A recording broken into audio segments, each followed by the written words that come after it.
Oh, and we're live. Oh, shit, I guess that. Oh, he wasn't playing around. No, he was not playing around. No. If you guys hear a phone ring, that's Haroon's bed. Are all three lights red? Valid question. Haroon, Yes, sir. confirm. Yep. So you are, in fact, recording. 1, 2, 3. And you did relabel the episode. Yes, sir. Wow, look at him. He's on top of his game now. I think he's earned it. Fucked Has up he enough though? times. He Has he has. though? He has.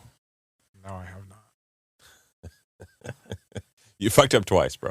It's not like it's like, So did I. huh? Yeah. Yeah.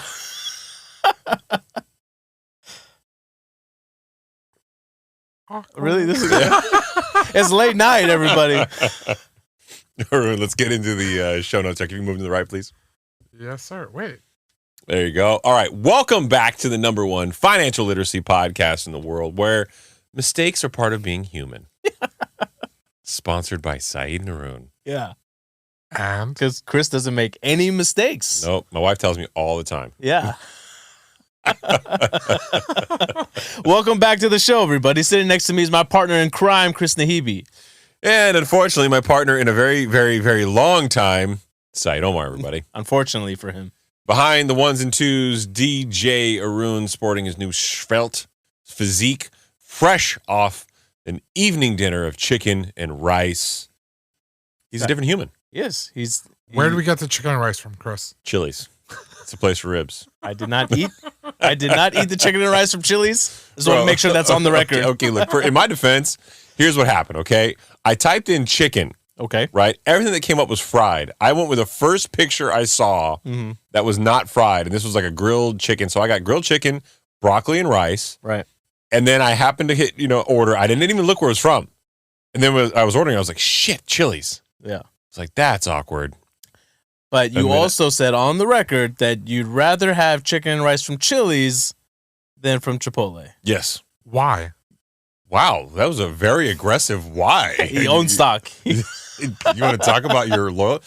I don't know what it is. And again, maybe I'm the only person here, but every time I have Chipotle, the fucking sodium in that shit, Yeah. it makes me feel like swollen afterwards. But you were so adamant. You're like, absolutely not. Like, it was something like you knew something. I've had food poisoning from Chipotle once. Okay, then that makes sense. I had a bad experience. Not to say that Chili's is any better. I just haven't vomited after any one of their meals yet. But tonight's early. We might have an experience. We got time. Yeah, I mean, I am having a coffee at fucking 10 o'clock at night. 11. Shit. Well, hope you guys like long episodes because I'm going all night, baby, all night long. Look at you. Nobody? Nobody. Nothing. Okay. Well, today was an interesting day. So GDP came out. And the print, well, it was not exactly what I would call ideal. Or an accurate depiction. Yeah, well, there's that. We're going to go ahead and call GDP bullshit from now on because a lot of what's coming out is skewed. Skewed. Right. Is that a good word? It is. Manipulated? Right. Misleading. Yeah, that's a good one. Misleading. Haroon, you got anything to contribute to our M conversation? No, you guys are good. Oh, okay. Glad to know you're still there. Yeah. Strong GDP growth isn't a sign the U.S. has escaped a recession. And because I went down the rabbit hole, I put some charts together, which I think we're going to this share show with you. may need to change its name to Down the Rabbit Hole. Down the rabbit hole? We always reference Down the Rabbit Hole. I like it. It Yeah. reminds me of Alice in Wonderland. I could use it later on for latent sexual commentary. Very creepy yet deep movie for kids. Really? Yeah. Alice in Wonderland? There was a rabbit in there. I'll never forget. There was a quote in the movie that's talking to Alice, and it said, "Forever doesn't always last forever. Sometimes forever can just be 1 second." Quote from the movie. Why is that creepy? I mean, that's such a deep meaning. There's so much meaning behind that. Okay, why is that creepy? I mean, for a kid, what? I mean, Alice in Wonderland was made for what age group? What age How many demographic? cartoons have you seen that have adult jokes in it? A lot. It's not a joke, bro. That's deep meaning behind it. Oh, okay. There's adult jokes and there's deep meaning. How long have you spent watching Alice in Wonderland? No, that's just something that always kind of stuck with me. Are you referencing the original cartoon or Johnny Depp? No, the original cartoon. Okay, well, I mean, different times, baby. Yeah. You didn't watch Bambi and start I crying actually your didn't watch ass the one off? with Johnny Depp. What? It was that good? Where he was Mad Hatter? Yeah, man. It's pretty fucking good. Was it? Yeah. I feel like you're a Undeniable, bro. I feel like you're a big Johnny Depp guy. Yeah, I like Johnny Depp. I think, well, I shouldn't. Pirates of the Caribbean got a little played out, but when he's like deep into acting, like where, he's playing characters and that's his thing, Mm-hmm. it's good, man. But yeah, deep in, I mean, what do you expect? He signed a contract with Disney. Look what happened to Eddie Murphy. Yeah, career went downhill after that. Eddie Murphy's rumored to have signed a $100 million contract, and then obviously everything pretty much after the clumps went to shit. People calling him a sellout. I'm gonna tell you right now, I would have sold out too. Dude, he sold out and never went back to work again. Yeah. He's like, fuck it, I'm out. Yeah. And then when you talk to him on interviews, he's like, yeah, I don't really like. I mean, he was rumored to wanting to go back on tour again for a comedy, but then COVID hit, right? Pre-COVID, yeah. Yeah. Pre-COVID. I'm telling you right now, if he ever does that, I don't care when, I'm going. Yeah, have to. Yeah. I just hope it's vintage Eddie Murphy. You're taking me, right? Over anybody else? No. Got it. No, definitely not you. Lost that tonight. No, you didn't lose it tonight. I just, I know how you don't like abrasive commentary, and I don't like abrasive commentary. No, you can't handle really inappropriate jokes. Me? Yeah. Got it. You've got an image to uphold. I do. You're a stand-up citizen. Now, Haroon, on the other hand, and I are open into debauchery. Okay. Haroon, you know what that means? Nope. Really? Okay. All right. Well, I guess that explains your bachelor party. SAT vocabulary. Yeah. Moving on, we'll talk about Jamie Dimon, who's ripping central banks a new asshole for being 100% dead wrong. The Fed, Raphael Bostic, well, he doesn't foresee rates cuts coming until late 2024. And I will say that is a growing rhetoric. People that I'm close to are now saying, hey, we might even get rate cuts until 2025, baby. I think we mentioned on the last episode. Yeah, so that's we'll get into Bostic's commentary and his take on it. And then M&A to explode in 2024 as roughly 1,200 companies are expected to run out of money. And this is why the capital markets are dry. This is why everybody's waiting. They're waiting to say, hey, I'm not going to buy you now. I'm going to wait until I'm going to get a good deal on you. And then, we're going to go ahead and do that. So, right. Should we jump into GDP? Let's do it. Yeah, you know me. Mm-hmm. Hey. Look at you. Oh, no? Yeah. I got to tell you, man, what the fuck with you two? What do you Is mean? it that late where I can't get any enthusiasm out of you? Us? You're okay, but that fucking guy in there is definitely not. Haroon, perk the fuck up, man. You know what it is? He's itching. He's read some of the articles. He's got questions down below. Oh, does he really? He's itching. He's got the questions ready to go. Haroon, is this true? Yes. Does my ears deceive me? Yeah. Come on, man. I've come in with questions the last 2 episodes. No, you did. I mean, and They've been great. yeah, they've been good. It actually kind of makes us look stupid, but that's fine. Yeah, maybe Hey, breakfast. Chris. Well, the best part is, no, I ask Saied every time, but Chris just, what Chris does is he takes over the mic and answers the questions. Mm-hmm. Ooh, Saied liked that one. I- Saied liked yeah. that one. So you He guys, usually doesn't come after you like this. This is new for me. I don't know how to react. I'm feeling very awkward by it. All right, well, fuck me, right? Okay, so CNBC, U.S. GDP grew at 4.9% an annual pace in the third quarter, better than expected. Well, according to the article you'll hear, expected was 4.7%, so nothing too crazy. This article came out today, Thursday, October 26th.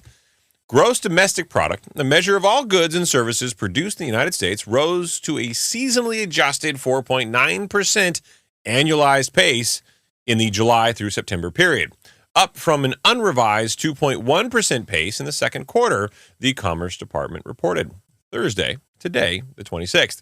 Economists surveyed by Dow Jones had been looking for a 4.7 acceleration in real GDP, which also is adjusted for inflation. Consumer spending, a measure by personal consumption expenditures, increased 4% for the quarter after rising just 0.8% in Q2 and was responsible for 2.7 percentage points of the total GDP increase. Inventories contributed 1.3 percentage point. Yeah, points. Too much caffeine, damn it. Gross private domestic investment surged 8.4%, and government spending and investments jumped 4.6%. Spending at the consumer level split fairly between goods and services, with the two measures up 4.8% and 3.6%, respectively. Yeah, so that other figure, that's known as nominal GDP, right? That's basically, as Chris read it, there's two types of way that they can measure GDP, right? The gross domestic product.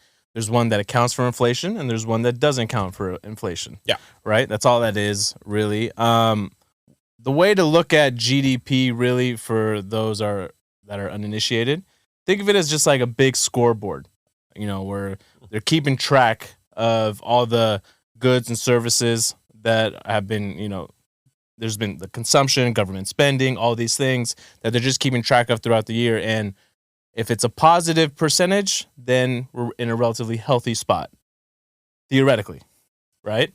That's the way people look at it. That's what it's supposed to be signaling, right? GDP really means economic growth. Economic growth, right? And it's just a way to gauge and measure how healthy a country's economy is, okay? And to do a little bit of a breakdown on what GDP is, I don't know if you can scroll up a little bit. I put some of my notes right here. So GDP really is just several things put together. There's consumption. How's that feel? It's not done yet. You can't slow roll me. There you go. Good job. There's consumption, there's investment, there's government spending, and there's net exports, right? Consumption is just all the stuff that we spend money on, okay? It could be everything from your Starbucks, right, to buying homes. I mean, you name it, okay? That makes up generally 70% of GDP, generally speaking. I think for this report, it made up 68%, right? So for reference purposes, goddamn, I shouldn't speak tonight at all. So for reference, consumer spending is about 70-ish% of GDP, right? Of our GDP. For other countries, it's normally 50%. Right. And again, part of what the Fed is doing is going to have an impact on consumer discretionary spending or consumption. It should. Anyways. It should, and it's not, according to the data we've seen today. As consumers stop spending and they pull back from their spending, in theory, GDP should go down. What we're seeing now, unfortunately, is GDP going up, and consumer spending has not actually stopped. It seems to have accelerated. And when you have a positive GDP figure, mind you, this percentage is 4.9 GDP print, okay? That generally should be meaning that people are in a good place. They're in a very good place with a lot of, positivity around the corner. That's not the case. So the fact that just because 70% of GDP is made up of a consumption, that doesn't mean people are spending responsibly. Think about it.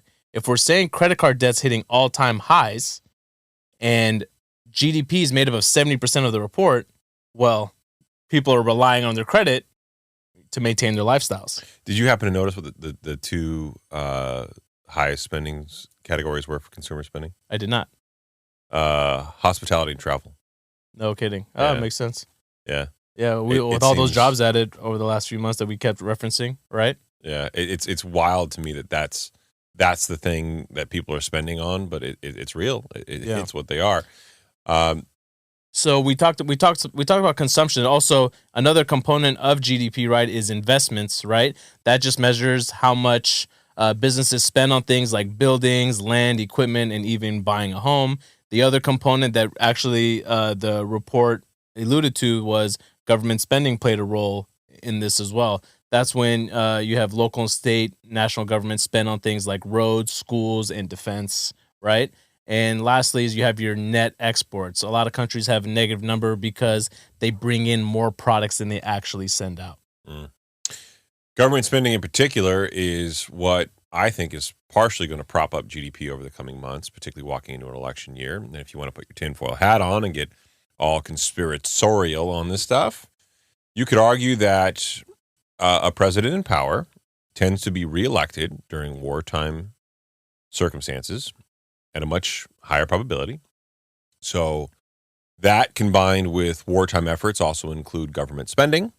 And that government spending also, as Saied told you, props up GDP. Mm-hmm.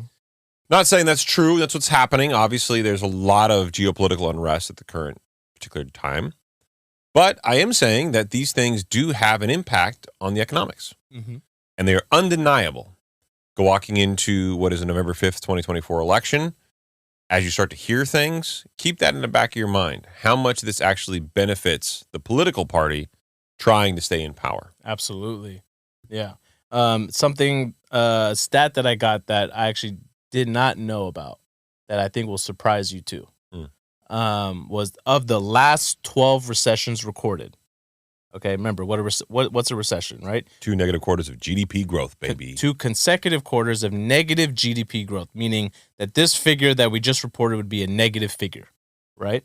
This is a positive figure, 4.9% to be a negative, something it could be as low as negative 0.01%, right?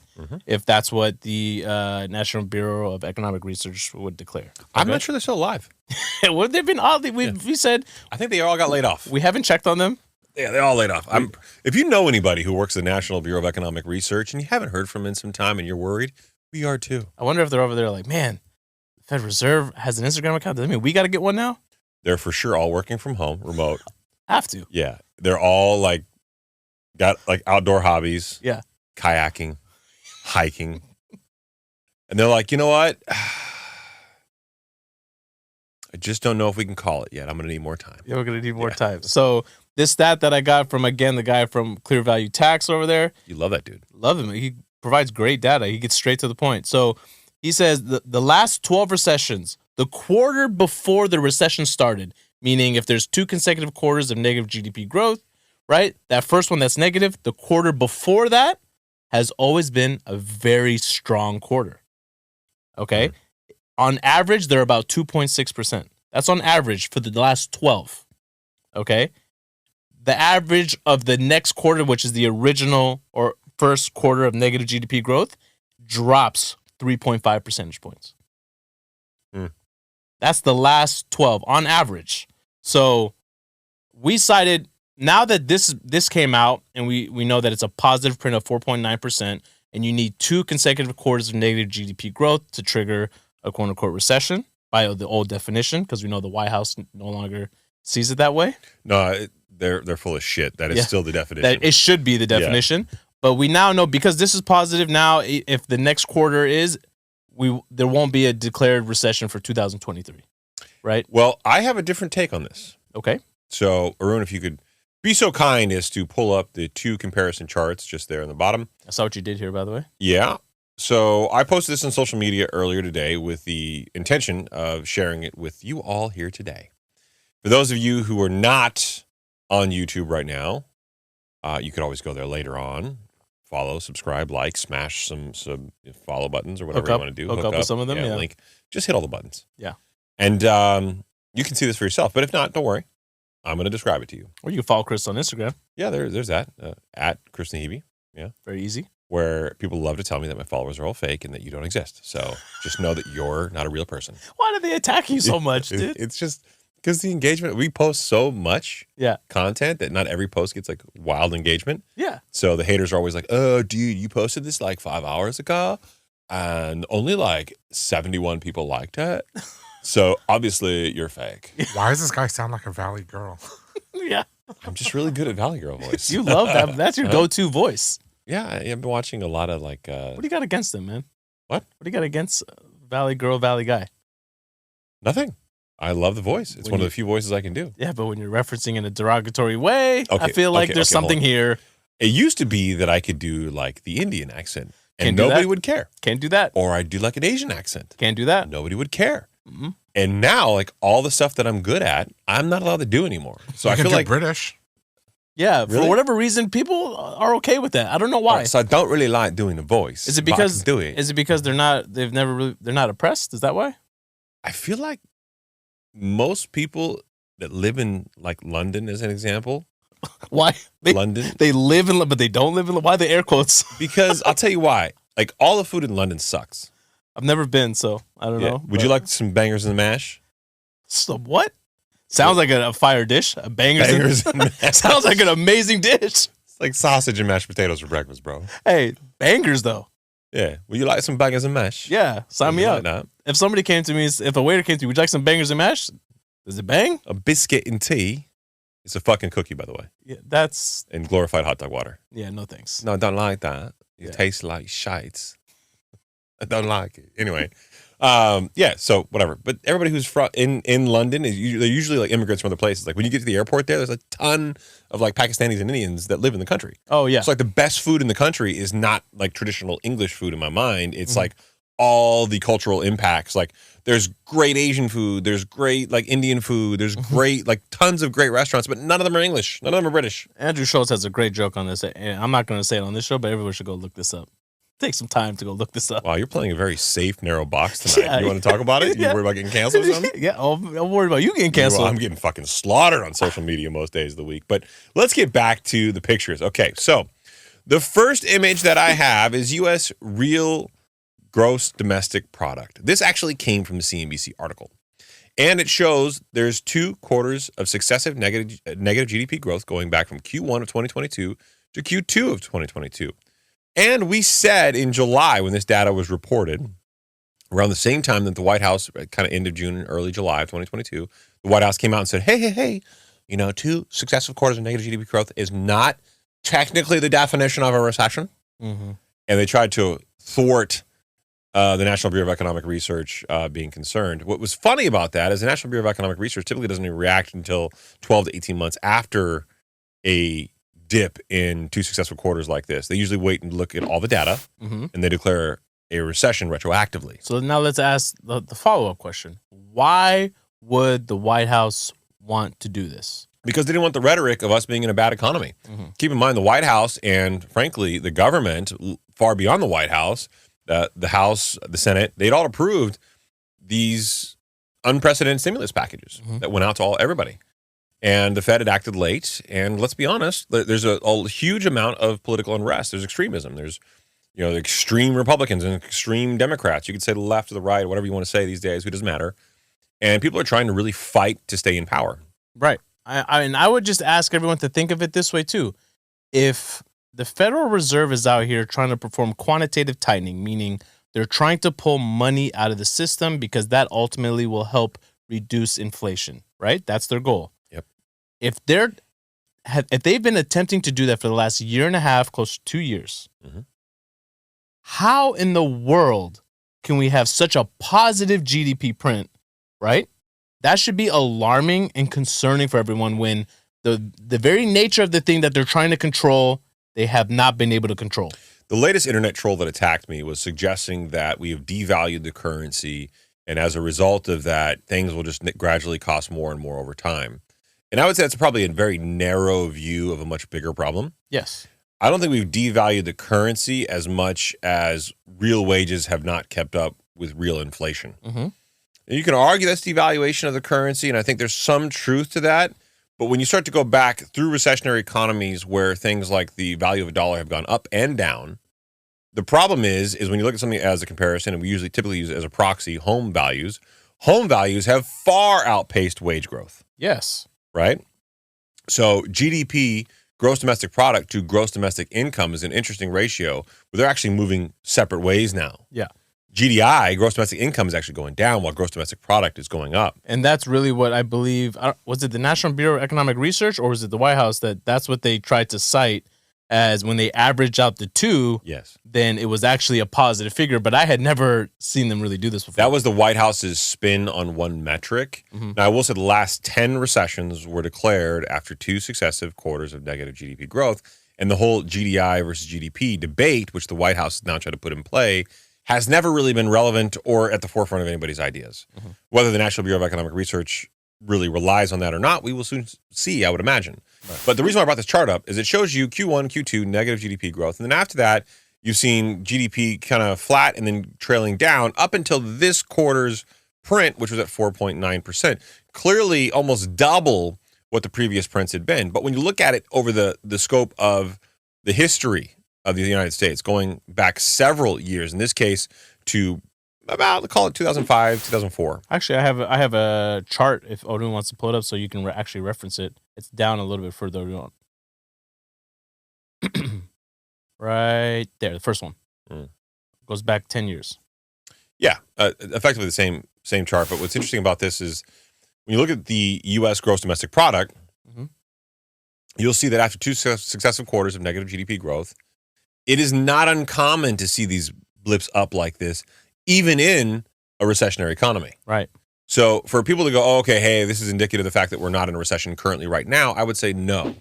So for those of you who follow the show for any prolonged period of time, you know that Saied and I have long thought that in January, as of January 1st, 2022 till now, we've felt that we've been in a recessionary economy. Yes. And that a prolonged recessionary economy, greater than a normal moving economy, should be anticipated, not only in length of time that the recession will last, but I think in the scale that it'll take to scale up. So, for example, when you remove all the elasticity out of the economy, which is what we did with all this artificial interest rate deflation and all of the stimulus, you've taken all of the elasticity out of the economy. It doesn't move as quickly as it once did by doing things like raising the Fed funds rate. Mm-hmm. So it's going to take time to build momentum back in the economy, which is why I think the treasuries took so long to respond and start to rise. And they've been hovering around 4.9% for the last couple of weeks. Right. We as consumers and people who are, a big part of the economy, right? We make up as consumers 70% of what GDP is.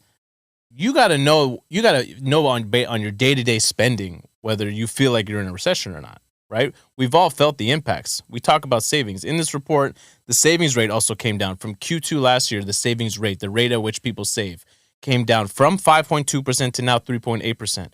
On a previous show, we recently cited that savings have been coming down steadily for 23 months.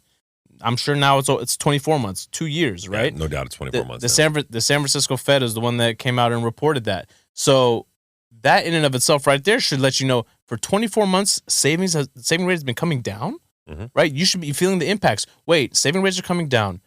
Credit debt is reaching all-time highs. We have here 7% of people with credit card balances are now 30 days delinquent. 7%. That is the highest rate since 2012. 7% of auto loans are now 30 days delinquent. Mm-hmm. So I have a question for you, Saied. Yeah. With the GDP growth being as high as it is, like, who is this benefiting? Like the GDP being growing, who's it benefiting? Is it helping the Fed, the consumers, the economy? Who is it exactly? So this is why Chris and I cited off first of all, it's a really good question. This is why Chris and I cited at the top of the show that this is very misleading. Okay. Because a print like this would be what it's really supposed to signal is that everyone's in good shape. You should be swimming in a pool of money with a print like this. Instead, everyone is feeling themselves being squeezed on a month-to-month basis. People are living paycheck to paycheck. So what this really should be signaling is the Fed should be like, whoa, sound the alarms is an issue. But instead, if you looked at the Chicago Mercantile Exchange, I didn't look at Bloomberg's world interest rate probability, the index that basically predicts whether there's going to be another rate hike. No movement. There's been no movement in the last 2 weeks. Yeah. No movement after this specifically. Usually those things react after something like this. The probability of an interest rate increase was so low. Mm-hmm. It's just remained low. Well, I believe the Fed is actually, they're looking at the data, but they also realize that this is a bogus print, first of all, and that they know, okay, this came on, but also keep in mind, this is backward-looking data. Okay, this is not accounting for the student loan repayments that just came online. Correct. Right? That's another huge part of this. So kudos to the Fed for being able to, see split hairs and read between the lines. I will say the Fed interest rate increase probability for December has been creeping up. Has it really? Oh, the last time I checked, it was a 70% chance that they weren't going to do anything. I think it's closer to 50-50 now. Okay, 50-50 again? Okay, yeah. Wow. So we actually have a Fed meeting coming up less than a week from now. November 1st. Yeah. Starts October 31st and ends on November 1st, 2-day meeting. So to answer your question, this report right here doesn't benefit anybody. You're supposed to be looking at this and it's supposed to be signaling that, how healthy the economy is, right? Instead, this is not an accurate depiction of what's going on. So if I may, I know the question was addressed to you. Yeah, please do. I'd like to propose a hypothetical to everyone. GDP and a lot of the numbers that we've looked at, we've typically looked at them as like the North Star of this information that we've aggregated together that means something very valuable. But I would say now more than ever, these numbers can and are manipulated. Keep in mind the data is lagging. It comes in. There's a lot of revisions up and down. These things happen. But there are other ulterior motives for people to want prints to be high, right? And there are other reasons why prints would be high, even if the ulterior motives weren't present. So, for example, spending on things like government spending is arguably propping up GDP. And the organic, or I would call true GDP, if you removed government spending and some of the outer influences here, I think would be a lot lower, maybe 2 percentage points lower. So I look at this stuff and I ask myself, well, is there inherent value in this? And I would say yes, in that you can see in aggregate what is being spent, right? But you need to take it with a grain of salt and understand, number one, it doesn't include everything. And number two, your real-time perspective, being out in the community, experiencing inflation, seeing how people are on airplanes when you travel, seeing how people are in hotels when you have to stay in one, is probably a better indicator than this number is. I remember several weeks ago you cited that I think a listener reached out to you, let you know, like, the real-time data that I'm seeing is that when I come home Friday nights and I park my car on the street, there's no more parking spots because everyone's staying inside. They're not going out. Yeah. Right? Whereas before he would come home, I don't remember the city that they lived in, but they would be able to find parking spots right, on the street right beneath their apartment because everybody was out. Yeah, true. And I'll tell you, so to me, that mean the tactile real life experience, the stuff that you try to be observational about. Another thing that I look at all the time. So I do a lot of little things like this just because it's become like a habit, and I'm a banker, and maybe it's just my weird mind. I love looking at the company names on buildings as I drive down the freeway.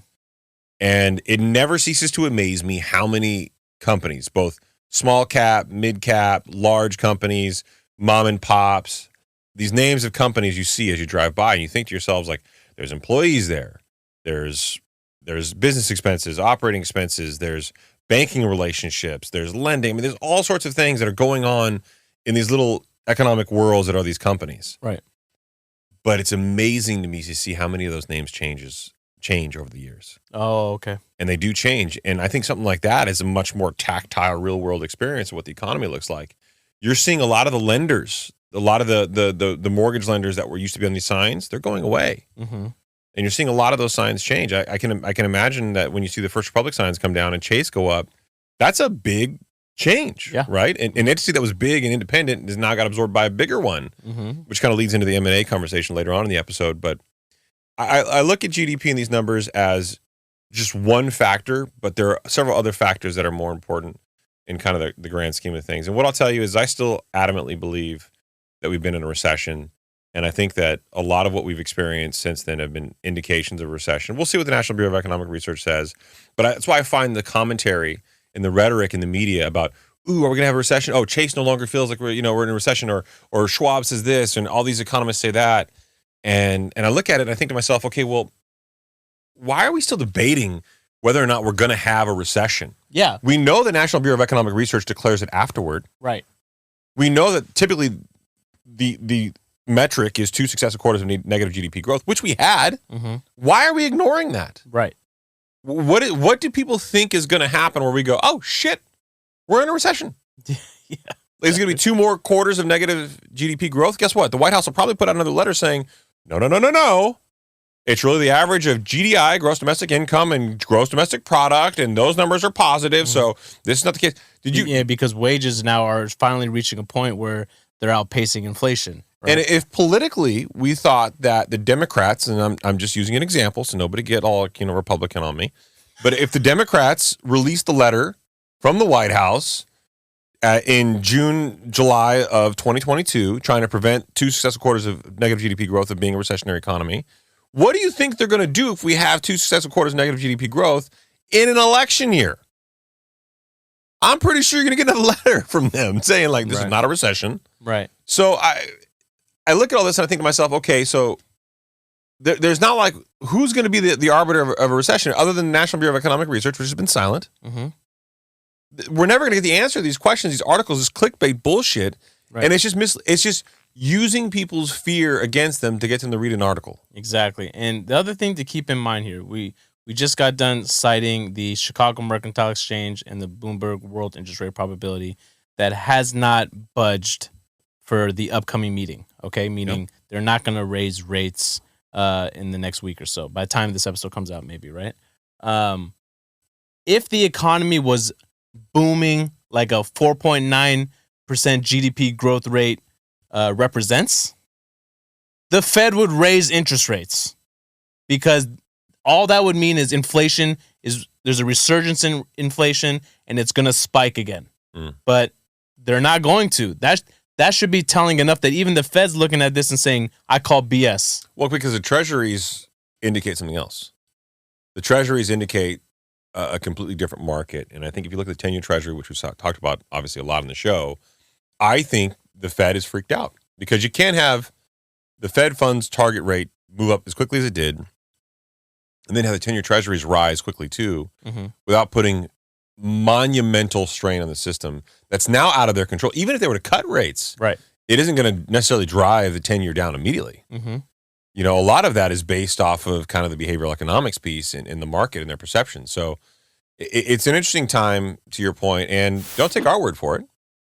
From Business Insider, Mohammed El-Erian, one of our favorite. Strong GDP doesn't mean U.S. will dodge recession, Mohammed El-Erian says. Again, debating a recession, but let's read on from the article.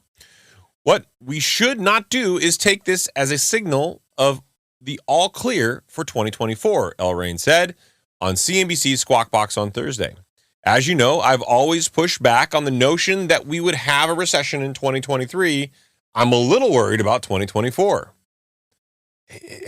Again, same statement. Like, why do these people all think that they're going to be the arbiter of a recessionary economy? Right.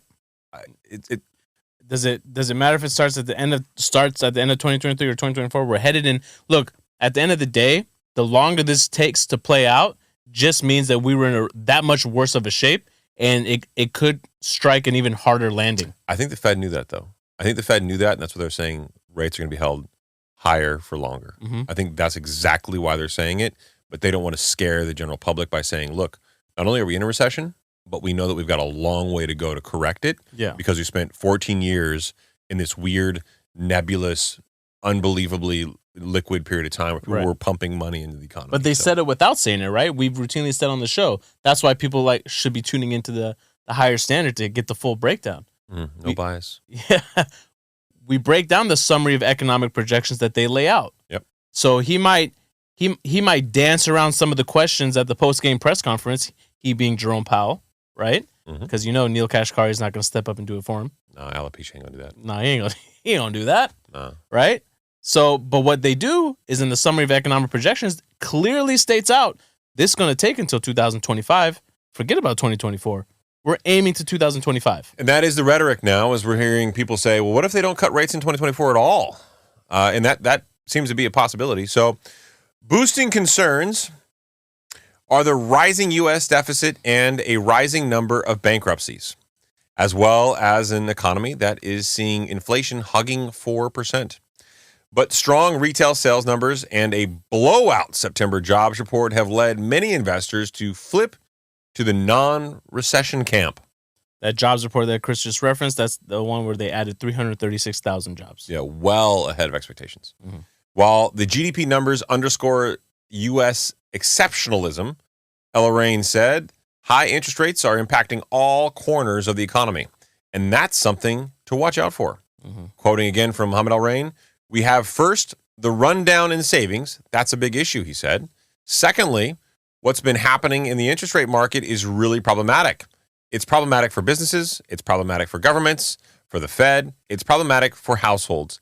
And that is significant headwind to economic activity. And I would like to say that is also all the main topics that we've been talking about on the show. It's true. We did a whole episode on bonds. We've been hitting bonds hard for the last couple of weeks. And he hit it right on the head. I mean, it's a huge problem for the federal government. Episode 184, what this crazy bond market means for you. So good, Odin. Haroon coming out here popping. On top of it. Why is he always going to be on top? What do you mean? He's on top of it. Why can't he be That's just the saying, man. on it? Don't try to make me a villain for the saying. That's just the saying. I didn't say anything wrong. Do you ever think there's a lot of sexual connotation to the expression? No, you take it there, though. And I'm all for it. That's fine. I'm asking you a hypothetical question. I don't know why you're getting sensitive. I'm not. Who's sensitive? You seem very defensive about this. I'm not defensive. I just know your games, the shenanigans. There's no games. Okay. Please. now that you've distracted me from the article. where you were going, I wanted to ask you a question. Why is it that you think, or maybe help people understand and explain why certain industries are more interest rate sensitive and why it takes time? Why are there lag effects, and how do the lag effects work? Why does it take so long to work its way through the system?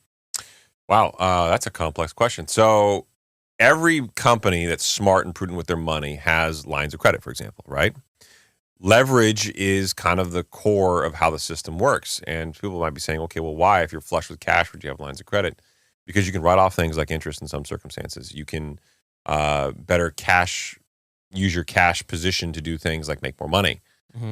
If you're got a line of credit for $100 million in your large company and it's costing you 3 or 4%, but you can make 12%, then you do that. Or if you're buying a company and you need leverage and you don't want to use your cash, you have cash for operating liquidity, then you can do that too. There's a myriad of reasons from an accounting perspective, and my accountant friends out there, shout out to all you guys, they could probably tell you better than I could. But there's lots of reasons why companies have lines of credit. Those lines of credit payments go up. Keep in mind that it goes up and it increases your payments for 1 month, then 2 months, then 3 months, and it keeps going. And as rates increase, your payments get heavier and heavier and heavier. And it's got a kind of a growing impact on companies as one of many examples. Right. And to your point, so if you have a line of credit to better use the cash that you have to deploy in something else as an investment or to help grow your company, well, if you're not, careful and safe with how much you deploy and keep enough of a reserve, well, now you're relying on this line of credit that may not get renewed during a credit tightening cycle. And now all your cash is out and you no longer have access to that line of credit. And we'll get into a little bit later why mergers and acquisitions might be booming in 2024. There's other aspects too. This also affects the consumer, right? Your credit card interest rates are going up. Your cost of it's never been a worse time to buy cars right now, the most expensive they've ever been in aggregate when you think about financing and car values. Well, if all those things are true and then you add things like student loan debt back in and people are paying more debt because their interest rates have gone up, they're going to have less excess cash flow to use to buy things from companies. Right. Now, companies who already have their own debt problems and increasing debt also have less people purchasing their product or using their services. And as a result, they're now lowering their revenue, even making things more challenging. So now you have lower revenue and you've got higher debt payments. And it's a very parasitic cyclical cycle that kind of works its way to the economy. Perfect example of what we're seeing right now. So, there's certain industries that are more interest rate sensitive. Think of like all the companies that are affected by high interest rates, like in the mortgage space, in the housing space. Okay. So they're very interest rate sensitive. Lenders, very interest rate sensitive. Okay. But look, you still have consumers out there propping up consumption and GDP to 4.9% because it makes up 70% of GDP. When, look, you got lenders over here saying that they're hurting. Profitability is down. But it hasn't worked its way all the way to the consumer yet. And I mean, I asked you the question even though I knew the answer, but I thought it would be good for the listeners. I'm answering my own question now. I feel like that's a little arrogant.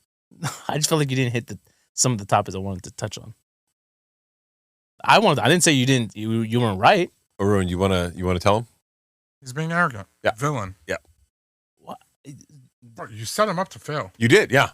What? I said I just felt like you didn't answer. You didn't say some of the things that I wanted to also note. I shouldn't say it. Wow, you guys are really painting me out to be the villain. We didn't paint you anything. That's just a general statement.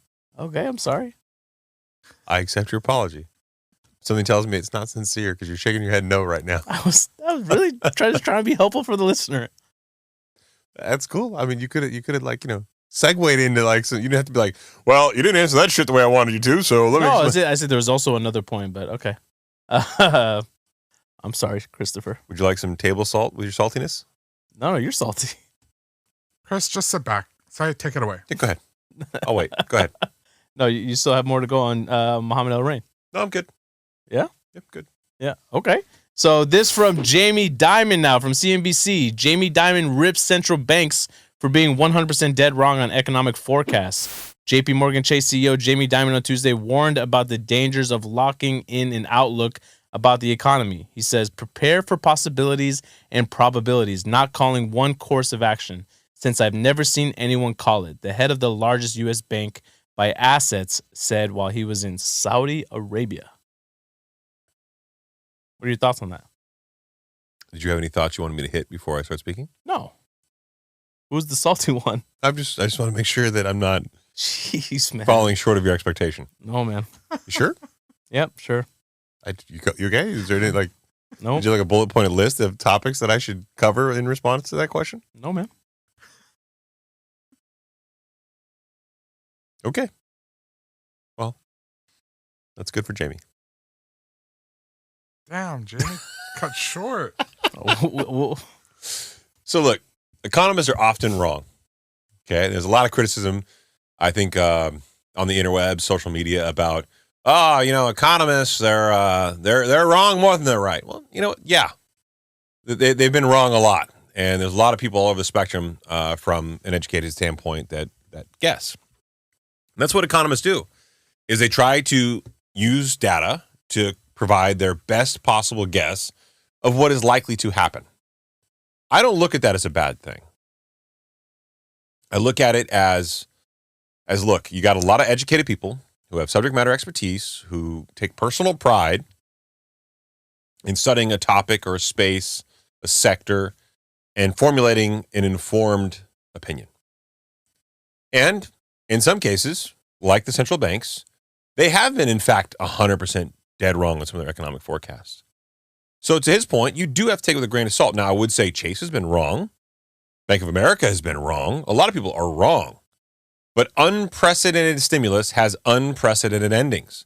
And the number one frustration that I have with a lot of people is I go, hey, man, I'm doing the Valley Girl again, aren't I? Mm-hmm. Shit. That's all I got. Okay. They'll be like, hey, man, the 1970s were like this. And the 1980s were like this. And all this had happened. And so this is going to happen now because that happened then. And no, they're all snowflakes. They're all unique. They all had different beginnings. They had different Fed policy in place, wildly different Fed policy than today.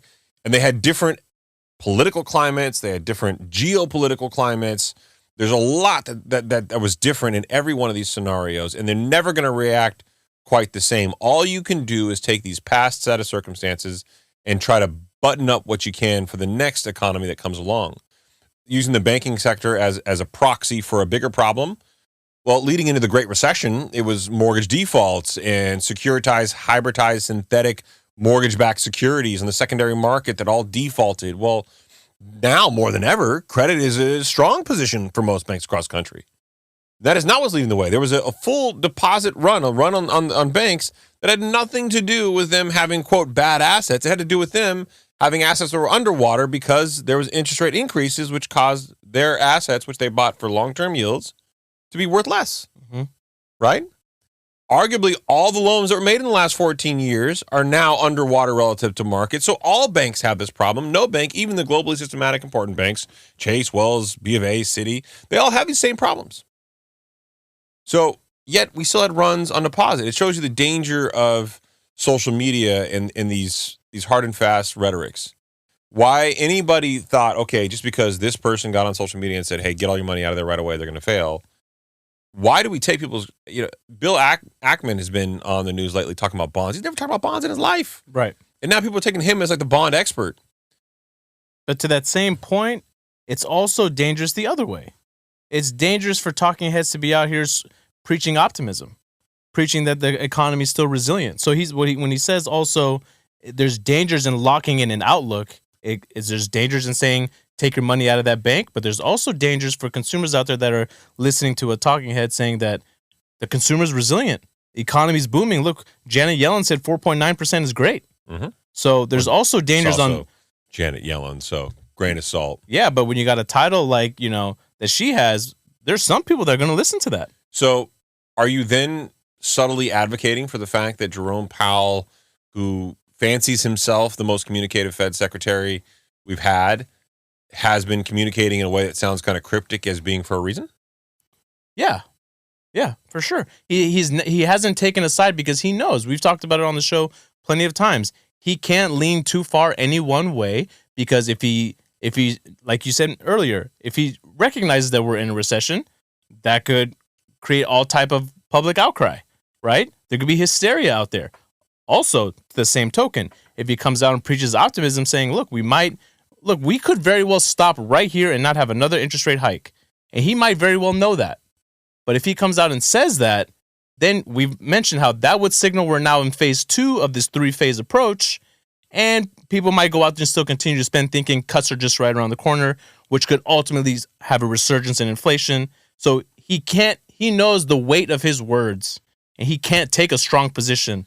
But the summary of economic projections say enough. Okay, so 2 points to wrap this whole kind of debate up. Number one, economists have to be out there saying stuff and giving their opinion because you need to be able to parse through different opinions to formulate your own. You need to be objective and listen to people who think this is going to happen and that's going to happen, and you got to figure out what your thought on this happening is going to be. None of them are the holy grail of answers. Right. But the point is you've got people who have educated, informed stance usually making comments, and they usually have data to back it up. It's kind of the role of an economist. Point number 2, if the summary of economic projections is in fact like that, and if the Fed, Jerome Powell, FOMC, feel that they have to be somewhat measured in their responses and they can't communicate too much because they don't want to come off as being 100% dead wrong on things like this, and they don't want to provide a projection one way or the other, why the fuck are they having press conferences at all? Yeah. Why are we still doing that? Why do you want to be the most communicative Fed secretary? Let the summary of economic projections speak for themselves. There's plenty. The beige book comes out. There's plenty of sources to get insight into the FOMC's thoughts. How much of it outside of a press conference where a guy is very cryptic? Right. How much of it is, him and the FOMC's fault, and how much of it is just the generation that we live in now, where we're in a 24-hour news cycle, and people have expectations. People want answers. They don't want you hiding behind some meeting in the Fed minutes, and they want someone to come out and speak to them.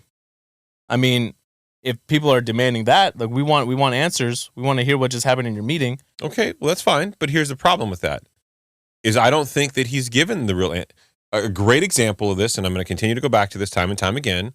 They have not yet once explained why they felt the bell curve methodology, this 25, 50, 75, 75, 75, 50, back down to 25, why that methodology for the first time ever in history was necessary. Yeah, they have not said that. That would be a colossal step forward in explaining to America what to expect and what they think may have been the risk had they not have done it. Right. Now, in hindsight, we can look back at Volcker and understand why he did what he did, right? Fighting hyperinflation. Yeah, fighting hyperinflation. But during that time, I'm not so sure he was out there saying, I'm going to continue to raise rates for however long that he did. So maybe we'll get an explanation after the fact? Maybe, but I would say in his case, and in many cases before him and after him, the consistency in their methodology was enough to where nobody was caught off guard. And because there was consistency, so there was 25 basis points, 25 basis points, 25 basis points, or 50 basis points, 50 basis points, 50 basis points until they felt like they were done. I think most of America could have lived with that. But the fact that we took such an extremely different tact this time, right? It begs the question of, okay, what are we missing that was so different this time? What was your fear? Was it hyperinflation? Because Volcker handled that without doing it your way. Why was this so necessary now? The data doesn't suggest hyperinflation. It suggests it could have been a possibility, sure, but at 9.1%, we weren't in hyperinflation territory in my mind. No. I get that they were worried about the impacts of all the spending and the surplus, and they were trying to react fast, and they had 2 years or behind. I guess providing some level of culpability, if there is some from them, would go a long way for the consumer. You can blame economists, but the economists are shooting in the dark here too because they still don't understand what the Fed was afraid of. Right. It's all conjecture because the Fed hasn't said it. Yeah. But we know that at the rate of which things were going, action needed to be done. Yeah. 100%. So it remains to be seen if what they did was right or wrong because we haven't seen the full effects of all the lag effects just yet. But Fed President Raphael Bostic from Atlanta, Bostic, doesn't foresee rate cuts coming until late 2024. This from CNBC. Atlanta Federal Reserve President Raphael Bostic on Friday said he doesn't envision interest rate cuts happening until well into 2024. Quote, we're going to have to be cautious. We're going to have to be patient, but we're going to have to be resolute, he told CNBC. So remember, when this all started, all the talking heads were out there saying you can probably expect 2 rate cuts by the end of 2023. That didn't happen. Yeah. You can expect rate cuts by March of 2024. That's no longer happening. You can expect rate cuts by June. As of last week, I believe we said on the show, the rate cuts were then expected to start happening in July. He's saying now you can continue to push that back even further. Correct me if I'm wrong. Wasn't our call June, July in 24? We said, end of Q2, beginning of Q3. That's what we initially thought. Yeah. So, okay. Yeah. I still think that's a possibility given what could happen. Yeah. I think that's an interesting kind of time frame because you're going to have you'll have Q4, Q1, and then Q2, and then by July you'll have 3 successive quarters of pretty significant stress on the economy. Right. You'll be deeper into an earnings recession, in my mind. Again, this is debatable. You'll have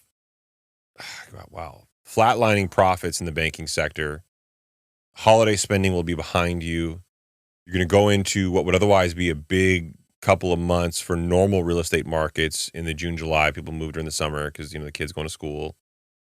I think you're going to see some interesting data then. Mm-hmm. I'm curious to see where the housing market data goes at that particular juncture in time, but Yeah. I think that's that number to me, it still seems plausible that you get a potential cut then. But if you don't see any improvement, yeah, I see Bostic's point. At the end of the day, for the listeners that are listening that, say you don't work in the lending space and maybe, your industry or your sector isn't as interest rate sensitive as it is to us, but you're feeling a pinch because your credit card rate is at an all-time high, right? You're carrying more debt. You got student loan debt, right? The company that you work for has a revolving line of credit that they might not be able to renew, and you're not sure what their position is. Did they manage their capital properly? At the end of the day, what they're going to need to see is unemployment go up, so it reduces spending, right? And it tackles the wage growth, and they're going to need to see housing come down because it plays such a big role. So for our realtor friends that are out there, our mortgage broker friends out there, people that are constantly attacking you on comments on Instagram or we're in the DMs, whatever. if you don't feel for your friends and family, like they need this to come down. You know what? I'll say this too. The majority of realtors that I have spoken to in the last couple months, I think they're equally as concerned, and they're starting to really diverge from the National Association's of realtors' rhetoric about the solution to the affordability crisis is rates have to go down. I think the overwhelming majority of them that I have engaged with on social media, particularly the last couple of days where I've been really pointed at some comments just to get a pulse. So for those of you who listen to the show, I'll give you a little insight into my mind. It is not uncommon for me to go to somebody's social media page who has a differing opinion and to fire off what I think is a collegial challenge to their usually parroting of the National Association of Realtors statements. Lawrence Yoon, for example. I did that recently on a gentleman who did a collaborative post with The Real Deal. And look, he's all about this over-the-top, very, arrogant, confident, driven personality. Look, I don't judge him. That's how he gets traffic, right? And he's clearly doing something right because he's got a ton of followers and more than me. But the majority of people who responded to the post that were realtors or real estate professionals, I think they agreed with my statement. And I think they disagreed, and some of the comments were really negative. I try to do this in a collegial way where I'm going to get your feel. There was one realtor in particular, a realtor in particular from the Midwest. She was all over me. Home values aren't going to go down unless there's more supply in the market. And I said, I can prove you wrong right now. She said, what is that supposed to mean? I said, well, you look like you're in the Denver area. Home values have dropped in Denver 4%. Mm-hmm. And there hasn't been a notable spike in supply. So if your statement is that the only way for values to go down if more supply hits the market, how did values just go down? Mm-hmm. They went down because affordability got worse because interest rates went up. Right. Okay. So there in this whole theory of supply and demand is based on more supply coming to the market to keep demand. No. Affordability is a massive component of demand. So you can't ignore it. She says to me, well, no, you're wrong. That's an hour and a half away from me. That's not my market. My mark is this Windsor, Colorado. Well, I looked that up. It was down 3.7%. But it also still does not explain Denver. No, it doesn't. Yeah. But, her market was also down 3.7%. And she just spent time telling me in her response that it was up 3%. Mm-hmm. Okay, you are disconnected to your market. If you are telling me your market's up 3%, yeah. but Redfin is telling me this month, not, 10 years ago, but September, the last month, the full month they're reporting, right. They said you were down 3.7%. Right. There's a material disconnect in where you're getting your data from. Right. And then another person challenged me, and I said, okay, well, again, same example. Austin, San Jose. Explain to me how they've gone down if more supply has to hit the market. If you believe the Dave Ramsey approach, mm-hmm.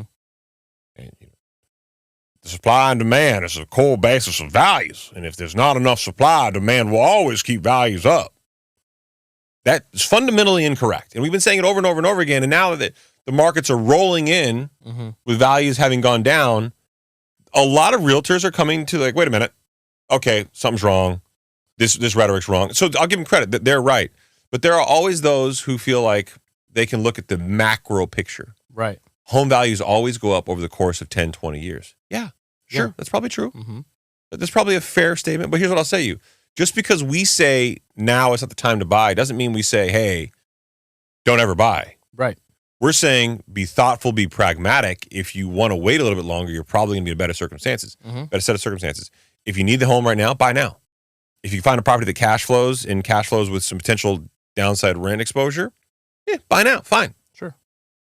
But for the majority of Americans, this is not a question of, hey, if you find a deal, it's they can't fucking afford to buy a home, period. When was the last time you started hearing these conversations about is it better to buy or rent? This is an actual conversation that you need to consider and sit down and look over your finances, because this is something that, as we've proven on the show, there's certain regions or certain markets, right, where it's cheaper to rent than it is to buy. I forget the city that we cited. You could add $5,000 a month to your cash flow had you rented versus buying a home, right? Wasn't that Miami, baby? Yeah, maybe it was Miami. Trace, welcome to Miami. Right, but... Can I do that accent? That one? No, you can't do that Puerto one. Rican? No? No, I don't think so. God damn it. There's nothing fun I can do anymore. Nothing. But, man, maybe lose my train of thought. You were telling me that Haroon is your best friend. What has been my best friend for a very long time, yeah. 20 years, baby. Baby! Those first 10 years, you were best friends with other people, so you didn't look at me as a friend back then. Ouch. You did it. What do you want me to say? But now we're best friends. We're all best friends.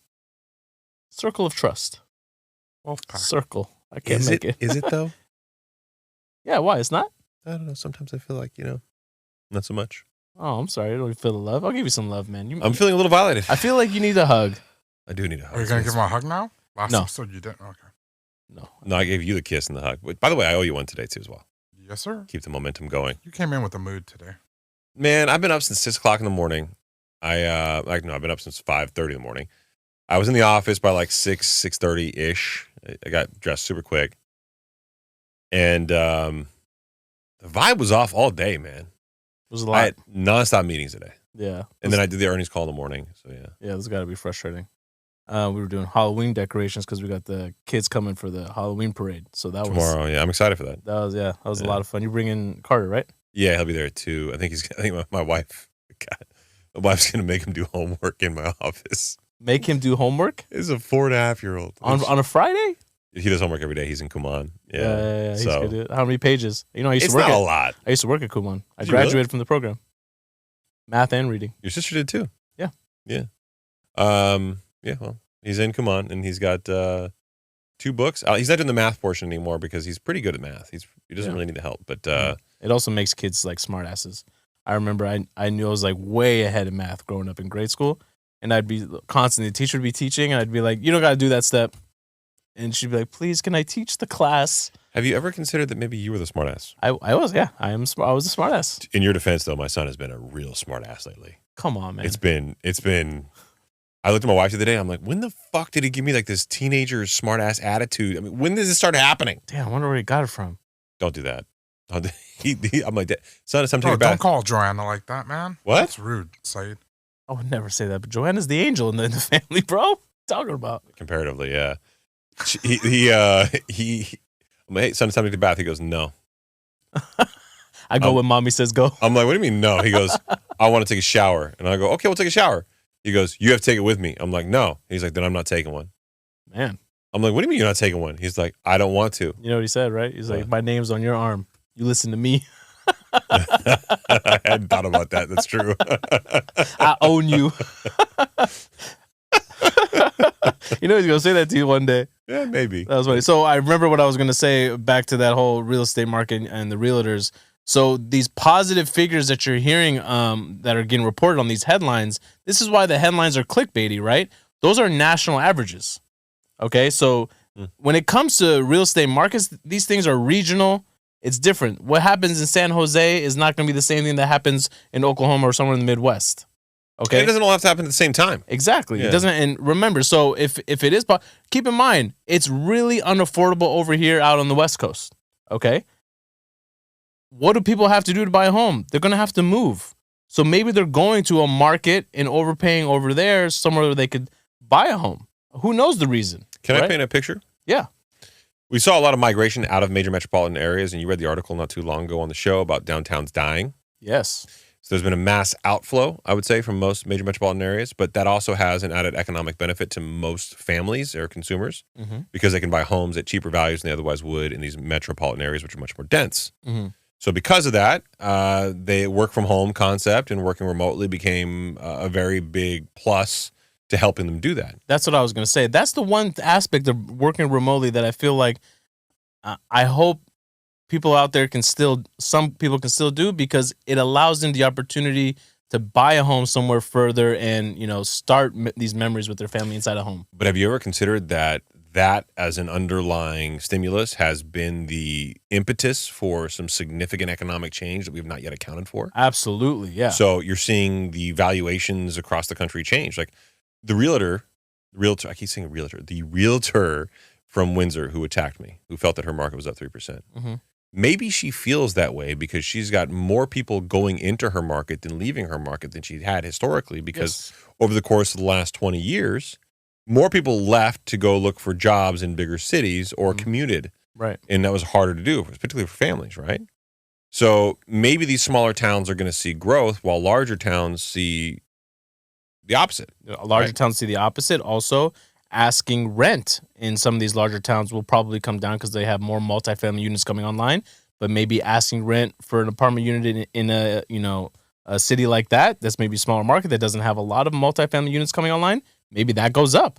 So maybe the data starts being kind of weird and going up and down, like we've seen GDP go up and down as people with lower mortgage payments, lower rent payments can spend more on consumer discretionary spending. But maybe the end result is we hit equilibrium. Employers figure out what they want in remote versus non-remote. They figure out if there's a hybrid schedule. And then people start to settle in these areas. And maybe major metropolitan areas have a shift. Maybe they don't. I don't know. But at the end of the day, we'll hit an equilibrium standpoint. And then what happens? Right. Yeah. Is there going to be a housing devaluation in major metropolitan areas? Does the West Coast get corrected because it's much more dense than certain parts of the Midwest? Miami's certainly going to get hit pretty hard, but does that mean like Naples does? It's still going to be unaffordable, though. We cited the stat on the last show. A combination of things are going to have to happen in order for people to be able to afford the homes, even if values come down 10 to 15%, because it's still unaffordable. Wages haven't kept up. So this may take some time. This is not something that's going to get corrected as fast as the Great Recession did. So that's the thought I really want to drive home. If you take nothing else from this show, it's that we keep expecting a recession to happen, for it to last a couple of quarters, couple of months, maybe a year, and then the recession goes away, we get back to prosperous times. What if that's not the way this works out? What if we have a very long, very protracted recessionary economy by comparison to classic recessionary economies, where we had this massive prosperous economic time of, call it about 14 years, double the low end of the average of 7 to 10 years, right? Well above the high point of the average of 10 years. What if we have a counterbalance of a recessionary economy that lasts just as long? And what if it's going to be a slow, painful bleed? And what if you're a realtor out there and you're saying, Chris, there's no world where a crash happens? Maybe. But what's a crash defined as? A 20% correction over the course of a single year? What if a 40% correction happens over the course of 5 years? Mm-hmm. What if we've already seen the first phase of those 5 years in some markets? So stop thinking about things in the classic definitions. We walked into unprecedented stimulus. We walked into unprecedented times. It made a lot of people very wealthy. We're walking into unprecedented endings. Yep, it's true. They're all snowflakes. Snowflakes. Yeah. Maybe I say we save this one for the next episode. M&A? Yeah. You wanted it on the last episode too. I won on the last episode, but you know why? Because I feel like there's also some stuff that we could dive deep into in this, because you've actually gone from, being executive at a company that was once private, it ultimately went public, and that's not an experience a lot of people know about. So I think there's some value there. Yeah, never take a company public. Don't do that. Don't do that. Don't do that. Yeah. Unless you're looking to get out of the business and you want out, don't do it. Yeah. But we'll get into that. There's a lot there. For most people. There are rare exceptions, but for most people, mid-sized companies that stay in families that pass down generational wealth generally leave a much wealthier trail. Mm-hmm. But not even from a standpoint of like give advice. I'm just saying like just to walk people through what that experience was like, because I remember, all the analysts around, all the meetings, like the valuations, like how do you even begin to evaluate a company that size? A lot of accountants, yeah, a lot of accounting, a lot of due diligence. Layer in that we're also a highly regulated industry. So as a highly regulated industry, accountants come in and you're an additional audit risk for them, because not only are you a company that's going public, but you're also a highly regulated public company. So there's even more scrutiny on them and their review of your financials. So it's complex. It's much more complex than I think people appreciate. Mm-hmm. Yeah. And then once you go public, the responsibilities from an SEC reporting standpoint, they're substantial. And I think people really underestimate the responsibilities of being transparent and having consistency in what you report to the markets. And we live in this weird world. And I know we weren't going to get into this in this episode, but we live in this weird world where people don't care about the logistics of a company as much as they want to invest in you, and they want you to be increasingly more profitable every single quarter when you report. That's just not the real world. Mm-hmm. But what they say is, okay, you're going to make less money? Okay, fine. Cut expenses to make the same amount of money or better. If you declare a dividend, they don't want the dividend to go away. They want the dividend to stay there. If you do something that's sensational as an executive publicly traded company, the people look at you. Like, look at the CEO of Goldman Sachs, the DJ. Mm-hmm. The guy had to stop DJing at night. David Solomon. He had to stop DJing at night because it was viewed as a distraction. And I could read from his press release about it. He'd been doing it for years. Never was an issue. Never took a dime. Donated all the money to charity. Mm-hmm. Right? Years he'd done this.